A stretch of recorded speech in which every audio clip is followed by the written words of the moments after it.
예수님과 동행합시다. 지난 3일 동안도 주님과 함께 동행하다가 이 시간, 이 저녁에 나와서 하나님 앞에 예배를 드리는 여러분 모두에게 하나님께서 큰 은혜와 축복으로 채워주실 줄로 믿습니다. 늘 그런 마음이 있어요. 수요 예배에 나오시는 분은 하나님께서 갑절의 복을 주셨으면 좋겠다 하는 이런 생각이 있어요. 왜?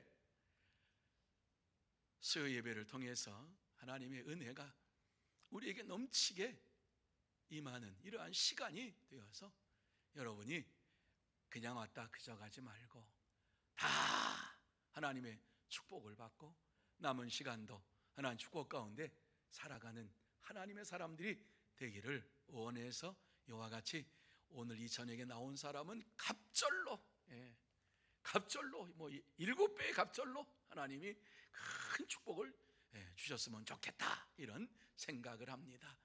7배의 축복을 받는 여러분들이 다 되시기를 예수님의 이름으로 축원합니다. 꼭 그렇게 될 줄로 믿습니다. 오늘 이 본문의 말씀을 보면은요, 이 말씀은 오순절날 이루어진 사건이에요. 그런데 이 말씀을 여러분이 읽은 대로 오늘 이 말씀에 보면은 성령의 충만함을 받고 제자들이 어떻게 했느냐 하는 것을 우리에게 말씀하지요. 성령 충만함 받으니까 뜨거운 마음을 가지고 성령의 충만함 가지고 나가서 예수가 부활하셨다, 예수가 그리스도다, 하나님의 아들이다 이렇게 담대하게 전했더니만 놀라운 역사가 일어나게 되었다 말씀하고 있어요. 이 말씀을 듣는 사람들이 우리가 어찌할꼬 하면서 회개하는 역사가 일어나게 되었다라고 우리에게 말씀을 주시고 있는 것을 보게 됩니다. 오순절 사건은 성령의 역사하심인데 이 성령의 역사하심은요, 우리 주님께서 승천하시고 이와 같이 처음으로 이 땅에 열매를 내려주신 것이 뭐예요? 기도하면 반드시 그 기도가 이루어질 것이다 약속의 말씀으로 이와 같이 첫 번째 열매를 주신 것이 바로 이 성령의 충만함이에요. 그러니까 예수님께서 승천하시고 난 다음에 기도하는 자들에게 첫 열매를 주셨고 이와 같이 첫 번째 하나님께서 선물을 허락해 주신 것이 오순절 사건이다 이렇게 볼 수가 있는 것이에요.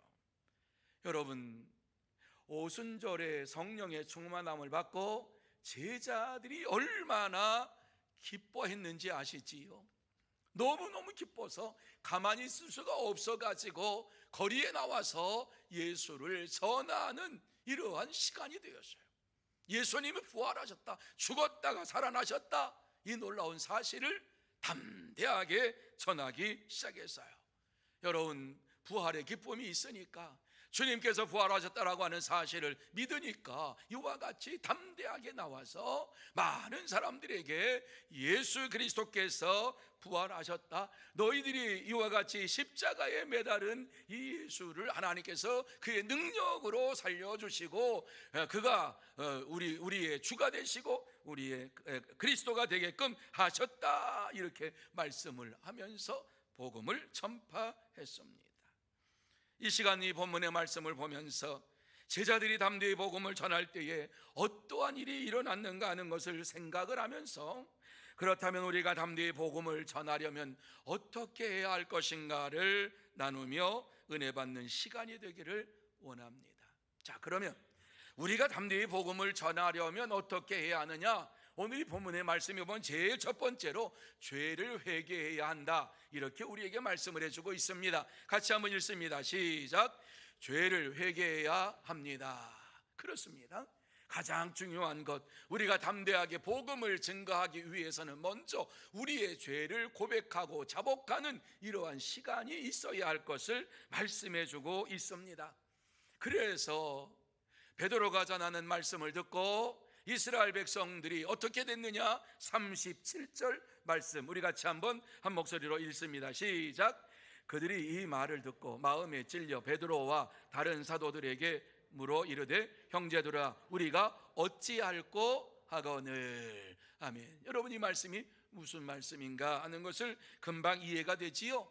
하나님께서 죽음에서 다시 살아나게 하심은 예수를 주와 그리스도가 되게 하셨다는 말씀을 전했습니다. 그럴 때 이스라엘 백성들이 그 말씀을 듣고 너희들이 매달은 예수를, 십자가에 매달은 예수를 하나님께서 능력으로 이렇게 살려주셨다라고 하는 이러한 말씀을 들을 때에 그들의 마음이 찔려서 회개하게 되었다 하는 말씀입니다. 예루살렘에 모인 유대인들은 이제 오순절, 이러한 절기를 맞이하여서 축하하기 위하여, 축제를 하기 위하여서 모인 사람들입니다. 이들을 향해서 베드로가 설교를 한 것입니다. 설교를 할 때에 그들이 예수님이 메시아인 것을 알게 되었고, 메시아를 우리가 십자가에 못 박아 죽였구나 하는 사실을 깨닫고서 마음에 찔림을 받고 회개했습니다. 그렇습니다. 우리가 담대히 복음을 전하면 복음을 듣는 자들이 마음에 찔림을 받고 회개합니다. 베드로가 성령이 충만해서 외친 이 복음의 핵심은 36절에 나와 있는 거지요. 자, 36절 말씀 우리 같이 한번 읽어보실까요? 같이 읽습니다. 시작. 그런즉 이스라엘 온 집은 확실히 알지니 너희가 십자가에 못 박은 이 예수를 하나님이 주와 그리스도가 되게 하셨느니라 하니라. 아멘.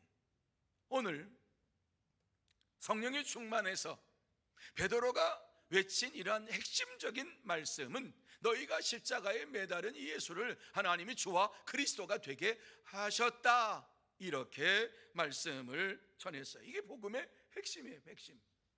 하나님께서 예수님을 주와 그리스도로 세우셨다라고 하는 이러한 말씀이에요.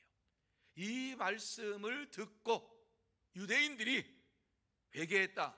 회개가 무엇입니까? 여기서 회개라고 하는 것은요, 마음을 칼로 후벼 파는 듯한 고통으로 이와 같이 하나님 앞에 자신의 죄를 회개했다, 고백했다, 자복했다라고 하는 이런 의미가 담겨져 있는 거예요. 가볍게 그냥 내가 잘못했습니다가 아니라 성령님께서 이와 같이 역사하시니까 그들의 심령이, 그들의 마음이 칼로 후벼파는 듯한 고통이 찾아왔고, 그 고통을 가지고서 우리의 잘못을 용서해 달라고 하나님 앞에 간구했다, 회개했다, 기도했다, 이런 말씀이 담겨져 있습니다. 성령님께서 임하신 것이죠. 성령이 임하시면 이와 같이 자신의 잘못을 깨닫게 되고 하나님께서 책망하시는 말씀을 듣고서 하나님 앞에 회개하는 이러한 시간을 갖게 되는 것입니다. 그래서 그들은 비통한 마음을 가지고, 애통하는 마음을 가지고, 형제들아 우리가 어찌할꼬, 왜 구원받아야 할 이러한, 우리가 이와 같이 예수를 죽였는데, 그리스도를 죽였는데 우리가 어떻게 해야지만이 이 땅에서 온전한 믿음의 삶을 살 수 있느냐, 방법을 모르니까 사도들에게 물어보았어요. 마음의 고통을 달랠 수 있는 방법, 우리가 이와 같이 예수를 십자가에, 그리스도를 십자가에 못 박았는데 어떻게 해야지 우리가 이 마음이 위로를 받고 이와 같이 우리가 구원함을 받을 수 있느냐, 이렇게 물어보았던 것입니다. 이들은 자신들이 메시아를 죽인 죄인임을 분명히 인식하면서 묻고 있는 것이죠. 이때에 베드로가 뭐라고 합니까? 회개하라, 회개하라, 회개하라. 마음을 찢으면서 이와 같이 회개하라. 옷을 찢으며 회개하는 것이 아니라 마음을 찢으면서 하나님 앞에서 잘못을 범한 것을 회개하라고 이렇게 말씀을 하고 있어요.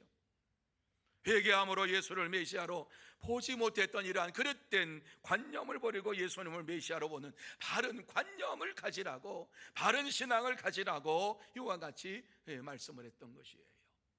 회개란 결코 도덕적인 죄를 자복하는 것이 회개가 아닙니다.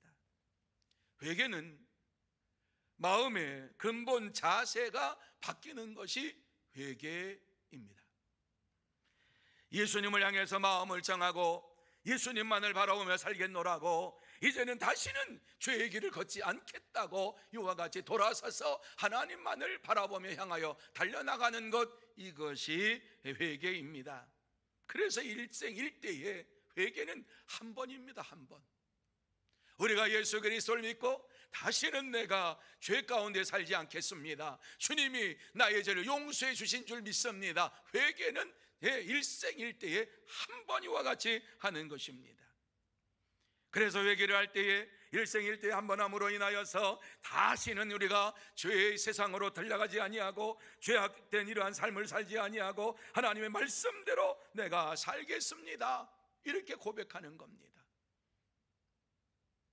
이러한 자들에게 베드로가 죄를 자복하라 이렇게 말합니다.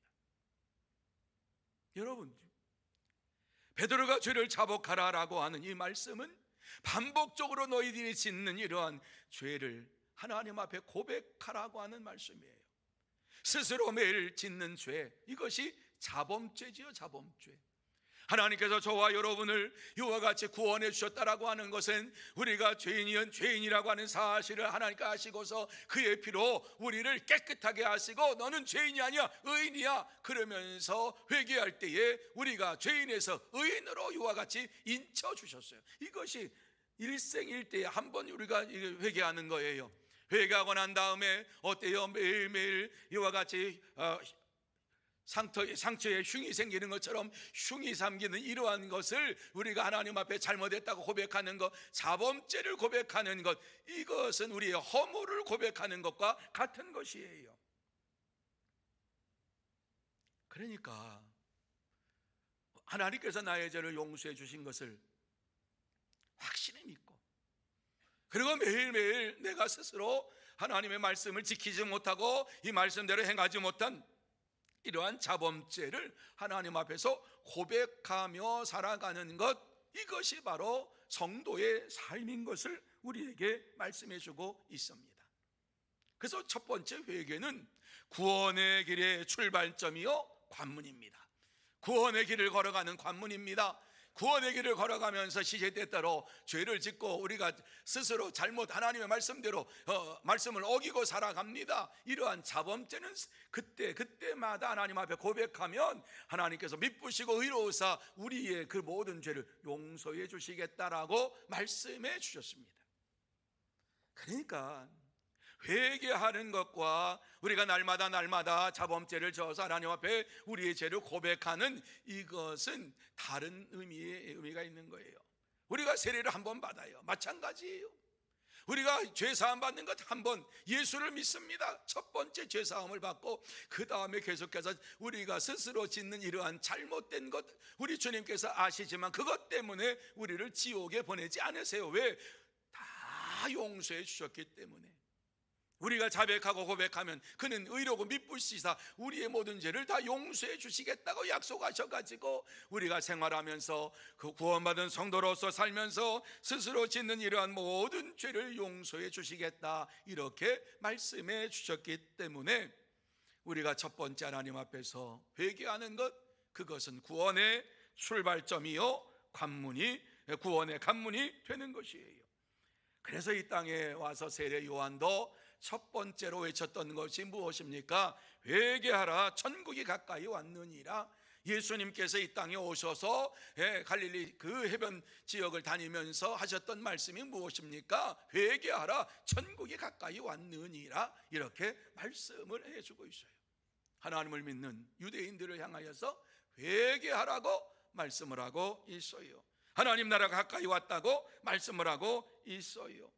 베드로도 오늘 유대인들을 향하여서 회개하고 세례를 받으라 이렇게 말씀하고 있는 것은 지금까지 너희들이 하나님을 잘못 섬긴 것, 하나님께서 하나님 말씀대로 섬긴다 그랬는데 예수님이 그리스도인 것을 믿지 아니하고 이와 같이 생활하는 이러한 것을 보면서 회개하라 이렇게 말씀을 하고 있는 거예요. 세례를 받으라 이 말씀은 성령 세례, 물 세례 다 포함되고 있는 것을 보게 됩니다. 여러분, 오늘날도 하나님의 부르심을 받은 자들은 반드시 회개하고 성령의 세례를 받습니다. 회개하지 아니하면 결단코 성령의 세례를 받을 수가 없고, 회개하지 아니하면 하나님 나라에 들어갈 수도 없고, 회개하지 아니하면 주의 복음을 가지고 전할 수도 없습니다. 그러므로 저와 여러분의 심령 속에 성령님께서 역사하시도록 날마다 하나님 앞에 잘못된 것을 고백하고 회개함으로 성령이 내게 임재하도록 늘 하나님 앞에 간구해야만 하는 것입니다. 그럴 때에 하나님께서 우리가 무엇을 잘못했는가를 깨닫게 하시고, 우리의 스스로 지은 죄가 어떠한 것인가를 알게 하시고 하나님 앞에 고백하면서 용서함을 받게 해 주시는 것입니다. 그렇습니다. 참된 성도는 자신의 죄를 생각하면서 마음이 칼로 후벼내듯한 이러한 심정으로 하나님 앞에서 자신의 잘못을 회개합니다. 그러므로 저와 여러분 모두 다 내 자신의 죄를 생각을 하면서 마음이 칼로 후벼낸 듯한 심정으로 회개하는 참된 성도, 진짜 성도가 다 되시기를 예수님의 이름으로 축원합니다. 두 번째로, 약속의 말씀을 확증해야 한다고 말씀하고 있습니다. 하나님께서 약속하신 말씀을 내가 분명하게 확실히 알아야 돼요. 깨달아야 돼요. 확증하지 아니하면 주의 복음을 전할 수가 없어요. 약속의 말씀을 내게 이루어 주셨습니다라고 하는 이런 확증이 없으면요 복음을 전할 수가 없는 거예요. 그래서 두 번째로 약속의 말씀을 확증해야 한다고 우리에게 말씀을 주시고 있어요. 자, 40절 말씀 같이 한번 읽습니다. 40절 시작. 또 여러 말로 확증하며 권하여 이르되 너희가 이 패역한 세대에서 구원을 받으라 하니. 자, 이 말씀을 보세요. 여러 말로 확증했다. 누가? 베드로가 이제 너희가 십자가에 매달려 죽인 예수가 그리스도라고 하는 사실을 말씀하면서 베드로가 죽인 예수를 하나님께서 주와 그리스도가 되게 하셨다, 이렇게 말씀을 했어요. 그리고 베드로가 예수님이 그리스도이신 것을 확증했어요. 확실히 알았어요. 그렇기 때문에 오늘 이 말씀은 여러 말로 확증하고, 조금 전에 전했던 그 말씀 외에도 여러 가지로 말씀을 하면서 예수님이 그리스도요, 예수님이 하나님의 아들이라고 하는 사실을 유대인들에게 전했다라고 하는 이런 말씀이에요. 그러면서 너희가 이 패역한 세대에서 구원을 받으라, 이렇게 말씀하고 있는 것입니다. 그러니까 이러한 여러 증거를 대면서 예수님이 그리스도이신 것을 너희가 믿어라 하는 말씀이에요. 너희가 믿어라. 이 패역한 세대에서 구원을 받는 자가 되라 하는 이러한 말씀을 선포하고 있는 것입니다. 그렇습니다. 베드로는 회개하고 죄사함을 받았습니다. 성령 충만함을 받았습니다. 하나님의 약속이 그들에게 이루어진 것도, 그에게 이루어진 것도 분명하게 체험했습니다. 그래서 몇 날이 못 되어 너에게 성령이 임하실 것이다 라고 하는 확실한 확증이 있었어요. 그러니까는 나가서 복음을 전할 때에 이와 같이 예수님이 그리스도의 하나님의 아들이라고 하는 이러한 사실을 전할 때 여러 말씀으로 이와 같이 전하면서 확실히 믿는 이러한 믿음의 말씀을 가지고 전하였더니 그 말씀을 듣는 자들이 이와 같이 회개하면서 어찌할꼬 고백했다 말씀하고 있는 것이에요. 여러분, 오늘 이 말씀을 보면서 누가 감히 이스라엘 백성들을 향하여서 패역한 세대라고 말할 수가 있겠습니까? 어떤 사람이 이스라엘 백성들을 향하여 패역한 세대라고 말할 수가 있겠어요? 이스라엘 백성들은 하나님의 백성으로 이와 같이 하나님께서 세운 사람들이에요. 그리고 그들은 하나님의 말씀대로 산다고 하는 사람들이에요. 그러니까 하나님의 말씀 중심으로 산다고 이와 같이 하는 이스라엘 백성들, 다른 나라, 다른 이방 민족보다도 우리는 더 거룩한 이러한 자요, 하나님의 특별히 하나님께서 우리를 택하여 주셨다, 자부심을 가지고 있는 이러한 이스라엘 백성이에요. 그런데 누가 그들을 향해서 패역한 세대라고 얘기할 수가 있겠습니까? 오늘 베드로는 그들을 바라보면서 패역한 세대라고 말하고 있는 것은 왜 그렇습니까? 겉과 속이 다른 것을 보았으니까. 하나님을 믿노라고 하면서 예수가 그리스도이신 것을 믿지 아니하고 하나님의 아들로 이 땅에 오신 것을 믿지 아니하고 예수를 십자가에 잡아 죽인 이러한 이스라엘 백성인 것을 보았기 때문에 그들이 말하는 것과 행동하는 것이 달랐어요. 그래서 이스라엘 백성들을 향하여서 패역한 세대라고 이와 같이 말씀하고 있는 거예요. 믿음의 삶을 사는 이러한 잘하고 자부심을 갖는 자들을 향하여서 이 패역한 세대야, 이렇게 말씀을 던지고 있는 것을 보게 됩니다. 성령의 충만함을 받으니까 그들의 잘못된 것이 보여졌어요. 하나님 앞에서 회개하지 아니하면 하나님 나라에 들어갈 수 없는 이러한 백성인 것이 베드로의 눈에 보이게 되었어요. 그래서 이스라엘 백성들을 향하여서 회개하고 패역한 세대에서 구원을 받으라, 이렇게 촉구하고 있는 것을 보게 됩니다. 이때 그들의 마음에 찔림을 받고 회개하고 세례를 받았다라고 말씀하고 있어요. 이 말씀을 듣는 사람들이 참 옥토밭이었어요.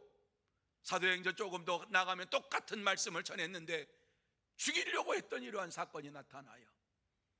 그런데 오늘 이 말씀 보면은 예루살렘에 와가지고 오순절 날을 이와 같이 기념하기 위해서 온 이스라엘 백성들은 이와 같이 그들이 옥토가 되어서 이 패역한 세대야, 그러니까 자기의 잘못을 깨닫고 하나님 앞에서 고백하면서 자기의 구원을 받으라, 이 말씀을 들을 때에 자기의 잘못을 다 고백하는 이러한 시간이 되었던 것을 보게 됩니다.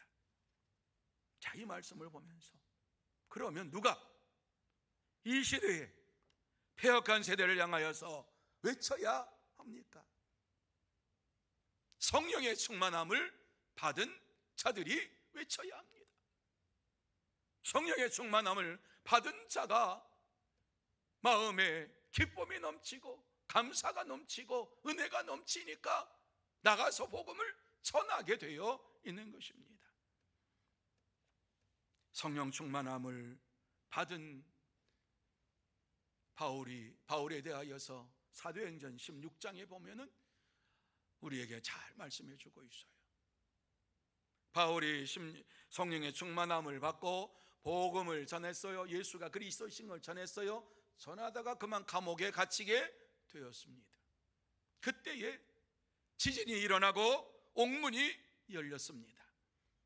간수장이 그것을 보면서 헐레벌떡 달려와가지고 옥문이 열린 것을 보고 옥에 갇혀있는 자들이 도망간 줄 알고 자결을 하려고 했습니다. 그때에 바울이 그를 향하여서 외칩니다. 우리가 도망가지 않아도 여기 있다 외쳤습니다. 간수장이 헐레벌떡 뛰어들어가서 바울에게 묻습니다. 우리가 어떻게 하여야 구원을 받으리까? 이렇게 물어요. 내가 어떻게 해야지만이 당신과 같은 이러한 믿음의 삶을 살 수가 있습니까? 이러한 얘기지요. 그때에 바울이 그에게 주 예수를 믿으라, 그리하면 너와 내 집이 구원을 받으리라, 이렇게 말씀했어요. 간단해요. 어떻게 구원함을 받느냐? 예수 그리스도를 믿으면 된다. 예수 그리스도를 믿는 자가 구원함을 받게 되고 그 사람만 구원받는 것이 아니라 그 가정이 구원을 받는 역사가 일어나게 될 것이다, 이렇게 말씀을 해 주었어요. 이 말씀을 듣고 간수장이 구원을 받고 간수장의 가족들이 다 구원함을 받는 역사가 일어났습니다. 그렇습니다. 패역한 세대를 향하여서 누가 이와 같이 그들을 향하여 회개하라고, 패역한 세대라고 외쳐야만 합니까? 성령의 충만함을 받은 자들입니다. 우리입니다. 여러분, 오늘날도 우리 주위에는 예수를 믿지 아니한 패역한 세대들이 꽉 차 있습니다. 이 세대들을 향하여서 구원의 복음을 전해야만 합니다. 여러 말로 구원의 복음을 전하야만 하는 것을 말씀해 주고 있어요. 우리의 자력으로 할 수가 없고 우리의 힘으로도 할 수 없고 우리의 능력으로도 할 수 없으니까 성령의 충만함을 바꿔서 이와 같이 복음을 전해야 할 것을 우리에게 말씀해 주고 있습니다. 성령의 충만함이 임하면 세상을 향하여서 담대하게 외칠 수가 있습니다. 그렇습니다. 참된 성도는 성령의 충만함을 받고 어떠한 환난과 고난과 역경이 찾아온다 할지라도 약속의 말씀을 확증하며 구원의 복음을 전하며 믿음으로 살아갑니다.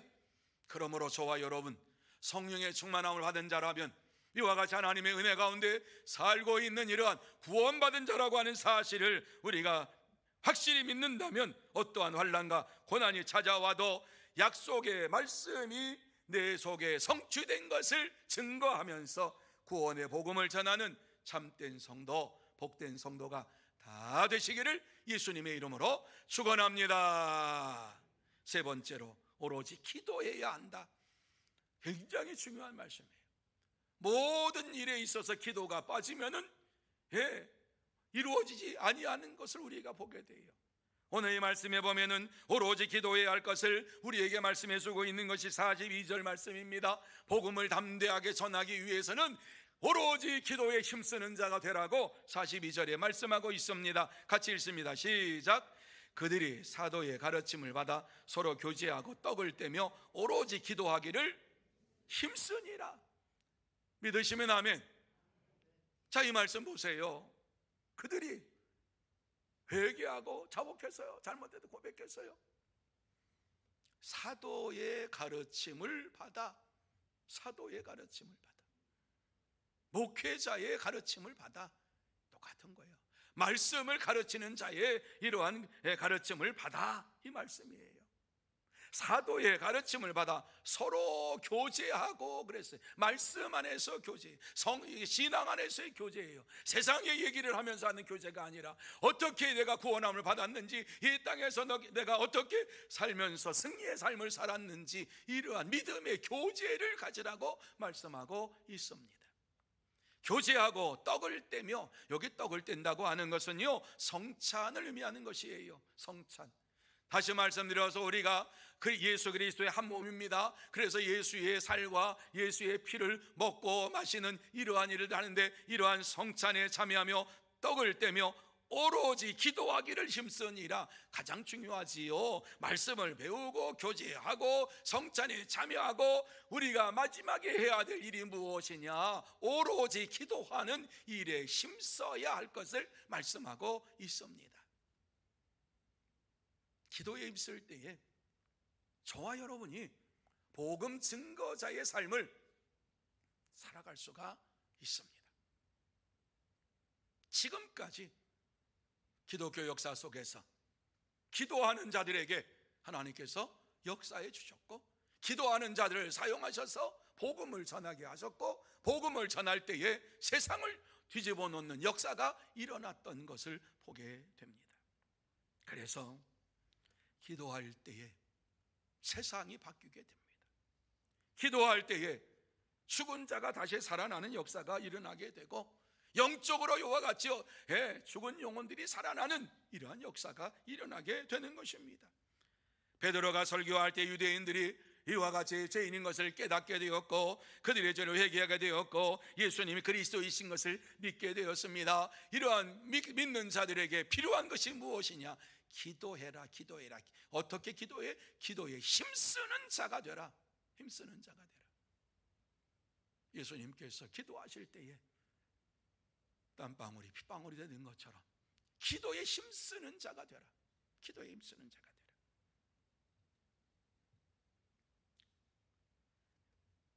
그들이 기도할 때에 예루살렘에 놀라운 변화의 역사가 시작이 되었습니다. 베드로가 이와 같이 성령의 충만함을 받고 말씀을 전할 때에 3,000명, 5,000명 이와 같이 많은 사람들이 예수를 믿게 되었는데, 너희들이 기도해라, 기도해라. 여기서 이와 같이 복음을 들은 자들이 기도할 때에 3,000명의 숫자가 성도들이 생기게 되었고, 5,000명의 성도들이 생기게 되었고, 수많은 이러한 사람들이 예수를 믿게 되었다라고 하는 사실을 우리에게 말씀을 해주고 있습니다. 기도할 때에 역사가 일어나게 되어 있는 것입니다. 기도할 때 하나님의 능력이 나타나게 되는 것입니다. 그렇습니다. 패역한 세대라 할지라도 이와 같이 회개하고 하나님의 말씀에 순종하면서 믿음으로 이와 같이 생활할 때에 하나님의 놀라운 역사가 임하게 되는 것입니다. 날마다 말씀의 가르침을 받고 하나님의 말씀을 배우고 오로지 기도에 전념할 때에 놀라운 변화의 삶이 저와 여러분의 삶 속에 이루어지게 되는 것입니다. 하나님의 말씀이 없이 우리가 기도하면 잘못하면 신비주의로 빠지게 됩니다. 그래서 하나님의 말씀 없이 이와 같이 기도하면 자신이 생각하는 것이 하나님의 생각인 것처럼 착각을 해가지고 이상한 얘기를 하면서 돌아다니게 되는 것입니다.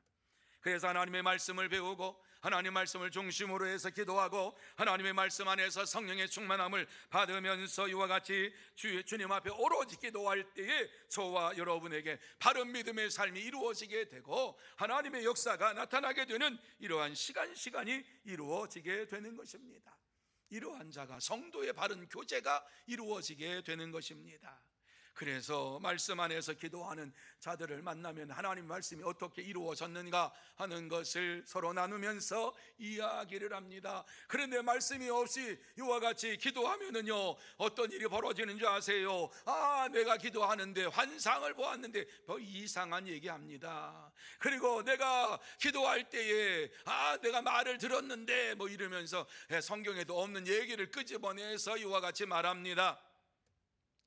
이러한 것 가지고는 바른 성도의 교제를 할 수가 없는 것입니다.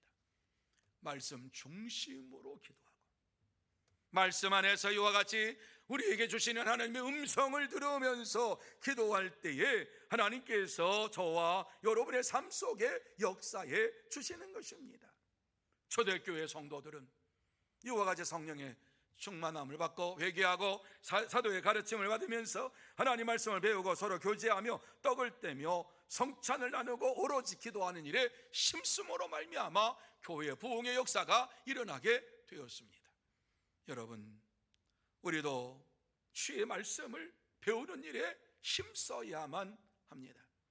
뿐만 아니라 성령의 충만함을 날마다 받는 것을 우리는 성령의 기름 부으심이라 성경은 이렇게 얘기하고 있어요.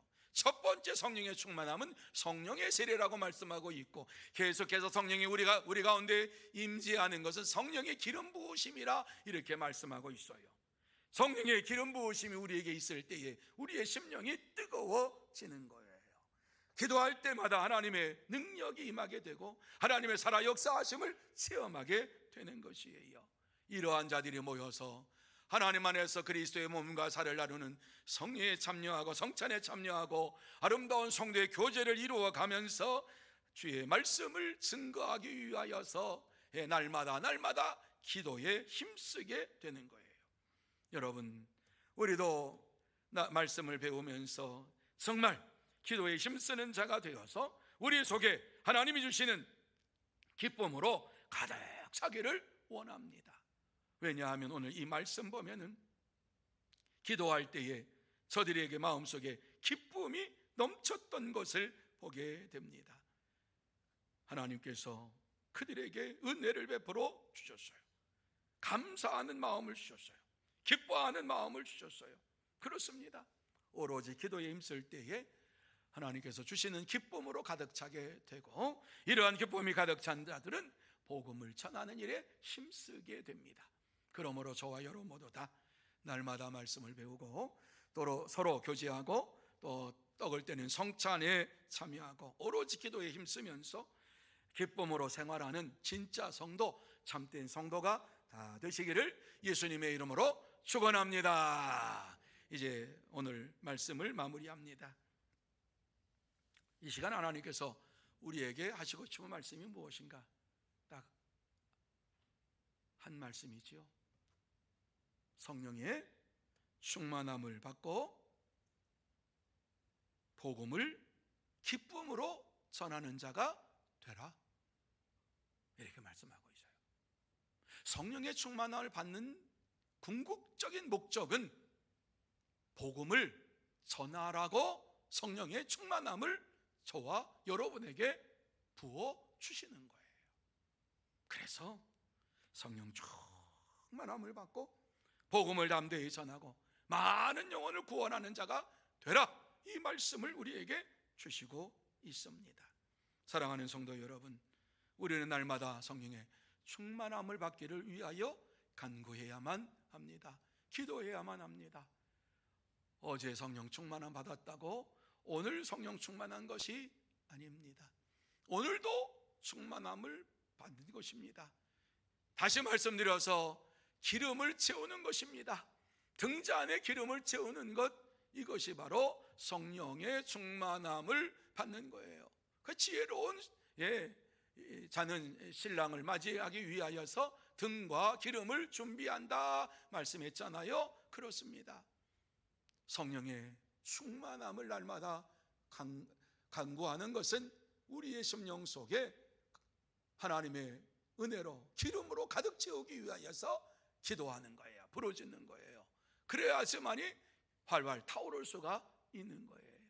성령의 기름 부으심을 받고 능력 있게 담대하게 복음을 전하는 저와 여러분이 되어야 할 줄로 믿습니다.